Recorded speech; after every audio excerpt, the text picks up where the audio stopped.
saudara, menguji dirimu sendiri. Adakah engkau seorang murid yang baik? Adakah engkau calon murid yang baik? Adakah engkau orang yang bisa memuridkan dengan baik? Jadi ada 4 tests of discipleship. Untuk itu saya mau mengajak saudara-saudara membaca di dalam Injil Lukas pasal yang kelima. Di dalam Injil Lukas pasal yang kelima, saudara akan menemukan cerita yang menarik. Pada suatu kali Yesus berdiri di pantai Danau Genesaret, sedang orang banyak mengerumuni dia hendak mendengarkan firman Allah. Ia melihat 2 perahu di tepi pantai, nelayan-nelayan telah turun dan sedang membasuh jalannya. Ia naik ke dalam salah satu perahu itu, yaitu perahu Simon, dan menyuruh dia supaya menolakkan perahunya sedikit jauh dari pantai. Lalu ia duduk dan mengajar orang banyak di atas perahu. Setelah selesai bicara, ia berkata kepada Simon, "Bertolaklah ke tempat yang dalam dan tebarkanlah jalamu untuk menangkap ikan." Simon menjawab, "Guru, telah sepanjang malam kami bekerja keras dan kami tidak menangkap apa-apa. Tetapi engkau menyuruhnya, aku akan menebarkan jala juga." Dan setelah mereka melakukannya, mereka menangkap sejumlah besar ikan, sehingga jala mereka mulai koyak. Lalu mereka memberi isyarat kepada teman-temannya di perahu yang lain supaya mereka datang membantunya. Dan mereka itu datang, lalu mereka bersama-sama mengisi kedua perahu itu dengan ikan hingga hampir tenggelam. Ketika Simon melihat hal itu, ia pun tersungkur di depan Yesus dan berkata, "Tuhan, pergilah daripadaku karena aku ini seorang berdosa." Sebab ia dan semua orang yang sama-sama dengan dia takjub oleh karena banyaknya ikan yang mereka tangkap. Demikian juga Yakobus dan Yohanes, anak-anak Zebedeus yang menjadi teman Simon. Kata Yesus kepada Simon, "Jangan takut. Mulai sekarang engkau akan menjala manusia." Dan sesudah mereka menghela perahu-perahunya ke darat, mereka pun meninggalkan segala sesuatu lalu mengikut Yesus. Amin, saudara. Tes yang pertama, saudara sebagai seorang murid yang baik atau tidak, disebut dengan availability test. Boleh enggak perahunya saya pakai? Simon, boleh saya numpang di perahumu? Saya mau khotbah nih, karena banyak orang yang datang mengikuti Yesus.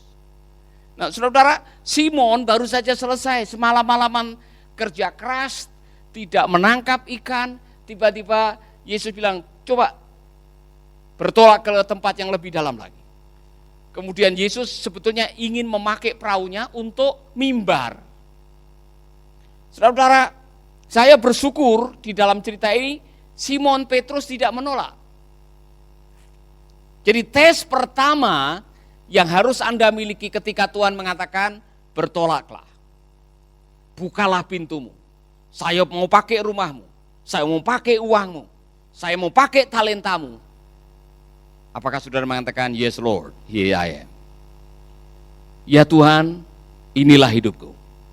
Dalam kasusnya Simon, silahkan pakai perahu saya. Availability. Saudara, orang yang available adalah orang yang punya bekal untuk menjadi sukses. Sukses dimulai dari available. Ya kan? Yang dibutuhkan oleh Tuhan bukan ability, bukan kemampuan, tapi availability. Nomor 1, kalau Anda mau dipakai oleh Tuhan, bukan masalah engkau banyak talenta, pintar, hebat, kaya, bukan itu. Masalahnya, mau enggak dipakai oleh Tuhan? Saudara, saya jadi ingat orang-orang yang sederhana, yang setiap kali dipakai oleh Tuhan, dia mengatakan, "Yes Lord, inilah aku, utuslah aku." Yang dibutuhkan oleh Tuhan nomor 1 untuk menjadi seorang yang dipakai Tuhan, orang yang mau berhasil adalah saya bersedia. Itu aja, saudara. Amin. Saya selalu setiap kali ada kesempatan menelpon Pak Kadek Sumartana, mungkin dia lagi nonton ini, adalah kesediaannya dia dimanapun saja ada kesempatan untuk menjangkau, menginjil, mendoakan orang. Saudara, selalu dia mengatakan ya, dia pergi. kesaksian terakhir kemarin mendoakan orang. Coba kamu maju ke depan, karena kamu yang ketakutan malahan setelah mendoakan. Ceritanya bagaimana itu? Ceritakan. Ya, jadi kau ceritakan ceritanya bagaimana? Ya, puji Tuhan, kemarin tanggal 27 Januari kalau nggak salah, saya sama Pak Kadek, kami tidak ada punya rencana apa-apa sama sekali untuk pergi mendoakan ibu ini begitu. Emang Pak Kadek sudah bertemu dengan ibu ini sebelumnya, dan Pak Kadek cuma bilang sama saya, Jos, ayo kita pergi bagi-bagi sembako kepada jemaat-jemaat di Yembang, lain lumayan jauh dari negara. Dan saya sama Pak Kadek kita ke sana untuk bagi-bagi sembako. Dalam perjalanan, nggak tahu Pak Kadek kan lagi puasa selama 40 hari selama ini, dan banyak hal yang Tuhan singkapkan buat dia. Pokoknya Tuhan ngomong banyak hal ke Pak Kadek. Tiba-tiba Roh Kudus menggerakkan hatinya untuk pergi mendoakan ibu ini, namanya Ibu Luh. Ibu ini rumahnya benar-benar di pedalaman, dan saya sama Pak Kadek ke sana. Terus Pak Kadek turun dari motor bersama saya, dan ayo Jos kita pergi singgah ibu ini dulu. Kita pergi mendoakan. Saya pikirnya doa biasa, doa santai ya kan. Pikir mungkin sekedar mendoakan aja, terus mungkin doa berkat, doa perlindungan Tuhan terus kita pulang gitu. Tiba-tiba mereka ngomong bahasa Bali dan saya juga nggak ngerti, saya cuma diam, saya cuma lihat, dan kemudian Pak Kadek bilang, jadi Jos, ibu ini tuh terikat oleh setan bana, setan ini tuh nakal banget, setiap malam datang ajak ibu ini untuk melakukan berhubungan badan, melakukan hubungan seks sama ibu Ilu ini. Nah terus saya pikir berarti ini doa peperangan dong, dan selama 5 hari saya punya waktu doa sama Tuhan itu benar-benar kosong gitu. Saya punya jam-jam doa lagi benar-benar kosong, karena memang pulang balik Denpasar Negara, dan juga pacaran terus, jujur aja. Jadi saya punya hubungan pribadi sama Tuhan itu lagi benar-benar yang pacaran jangan korbankan hubunganmu dengan Tuhan gara-gara hubungan dengan pacar ya. Jadi Pak Kadek bilang, Jos ayo kita doakan ibu ini sama-sama. Ya udah kita doakan ibu ini. Saya rasa takut banget, saya jujur saya takut, karena memang dalam diri saya kosong. Saya nggak ada apa-apa, gak ada hubungan pribadi dengan Tuhan selama 1 minggu itu. Dan kemudian Pak Kadek mendoakan ibu itu. Kemudian kita berdoa bersama-sama. Setelah selesai berdoa, terus kami pulang sampai di rumah, malamnya saya yang diserang oleh setan itu. Saya mau tidur, tiba-tiba saya merasa seperti ada sesuatu yang datang mencekik leher saya gitu. Padahal saya sudah tidur, sudah tutup mata, tapi kayak gimana ya, kayak hilang kira. Kamu orang yakin itu bilang, setan atau pacar yang menyekik? Jadi dia datang mau mencekik leher saya, kan saya bangun dalam nama Yesus. Kemudian saya bangun, saya putar lagu rohani, yang tadinya saya lagi putar lagu cinta ya kan. Lagi ingat pacar saya, dan juga lagi putar lagu cinta. Kemudian saya ganti deh dengan lagu rohani deh. Akhirnya saya putar lagu rohani. Saya dengar biar menguatkan roh saya kembali. Dan kemudian saya berdoa, saya minta perlindungan Tuhan. Tuhan bentengi saya dengan kuasa-Mu Tuhan, lindungi saya, tutup bungkus saya dengan kuasa darah-Mu Yesus. Besok malamnya lagi, kemudian kita ikut Zoom bersama dengan Bapak malam itu. Sebenarnya saya sama Pak Kadek nggak ngomong, kami nggak terlalu fokus karena kami diserang lagi oleh setan lagi. Dan itu speakernya jin berbicara di speaker itu. Dia tertawa besar, kemudian kita nggak dengar Bapak ngomong tentang firman atau apapun, kita nggak dengar, tapi speakernya itu tertawa, jinnya itu perempuan sama laki-laki tertawa di speaker itu. Dan kemudian istrinya Pak Kadek yang dengar, akhirnya dia ada roh ketakutan, dan kemudian dia diserang oleh setan.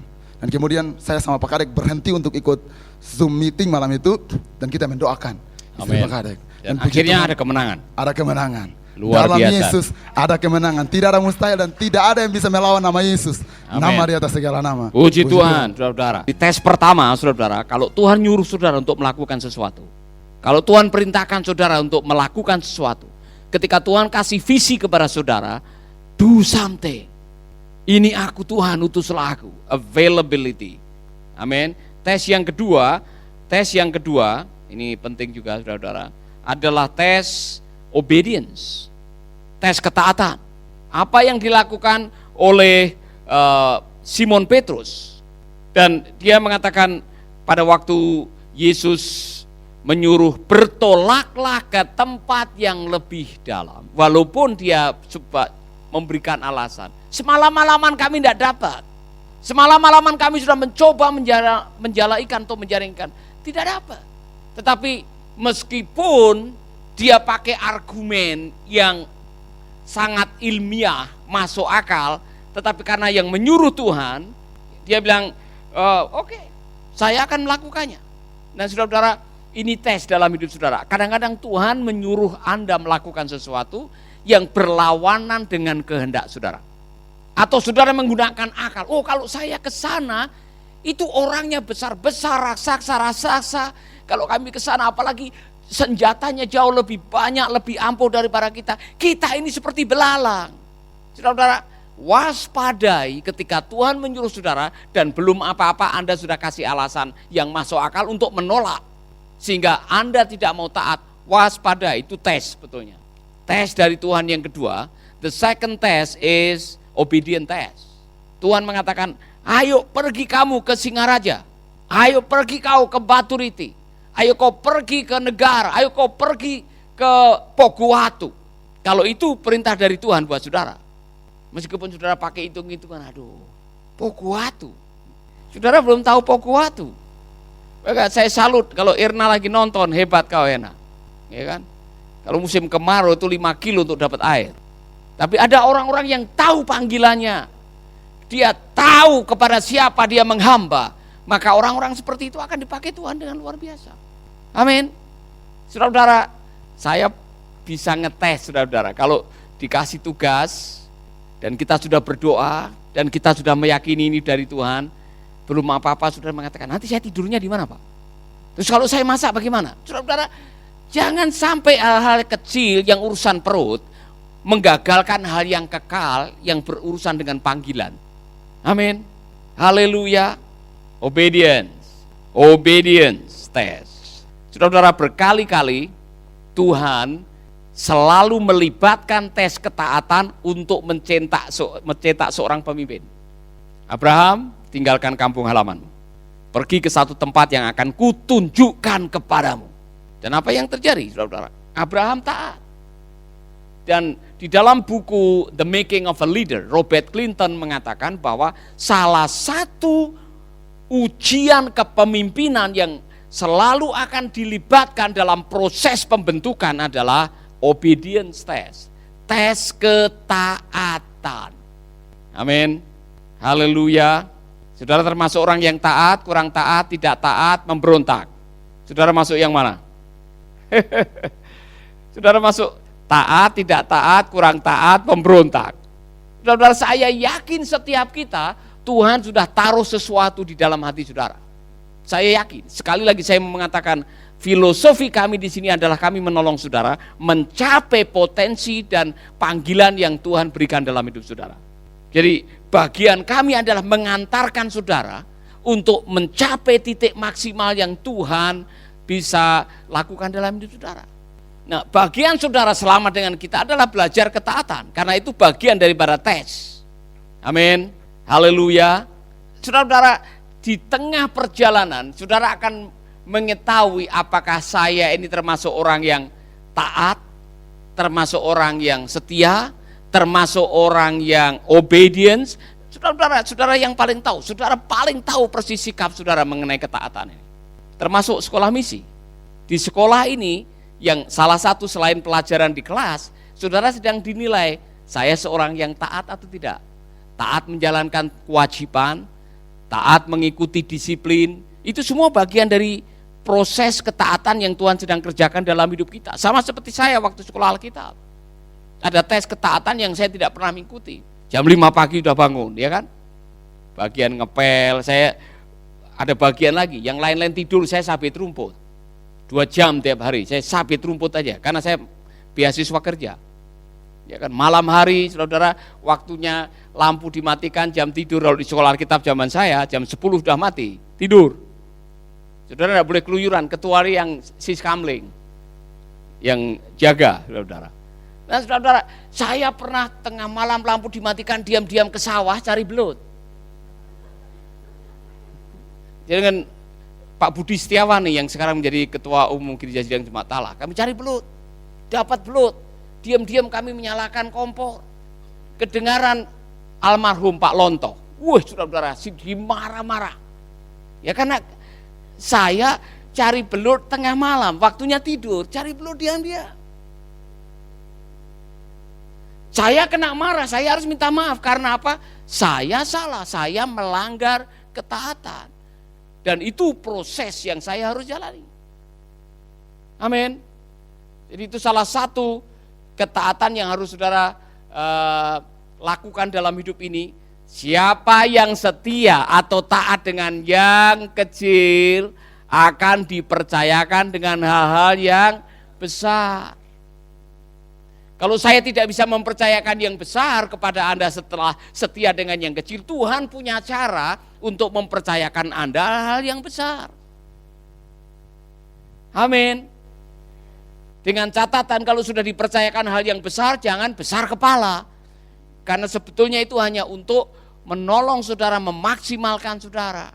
Haleluya. Amin. Sahabat, Anda baru saja mendengarkan program Making Life Better. Hubungi kami di 0811 3901 144 atau 0811 3901 140. Mari dukung pelayanan Making Life Better melalui rekening BCA 66 900 30525. Sekali lagi, 66 900 30525.